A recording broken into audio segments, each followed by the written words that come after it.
The flea evolution began with, in the oceans, there were fleas everywhere. But you know, the real beginning was when they originally were flying and their wings dropped off. And many fell into the oceans. Many drowned. But some managed to swim to an island called Flemuria, where they were gathered in vast numbers, and this population increased, or hopulation increased by copulation.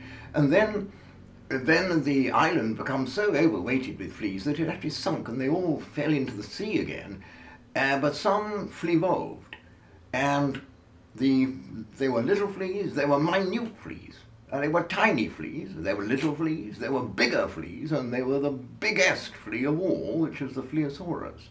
Now the Phleosaurus ate all of the fleas. Well, first the big fleas ate the little fleas, and little fleas ate the microscopic fleas, and then all the way up the chain, eventually the Phleosaurus ate all the fleas, and so it was swimming in the 7 seas with 7 levels of fleas swimming inside it.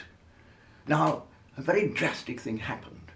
Eventually it got extreme indigestion, and so it was washed up on the beaches and vomited out all the fleas. And they fleeped, and they flopped, and they slipped, and they slopped, and they all noticed they had tiny flea flops, but eventually they landed on New Flealand, and that was the beginning of the flea evolution. And then, of course, as history went on, there were many empires of fleas. There was the Empire of Flea where they ruled the world. There was Caesar, Julius Caesar, and on his head was Julius Fleaser. And there was Maximus, Julius Maximus, Scratchus, and on his head was Iccius Minimus. Now, Iccius Minimus started the Phlegians, as Maximus had started the legions. Now, the legions marched into the regions with the Phlegians, and it's not quite there.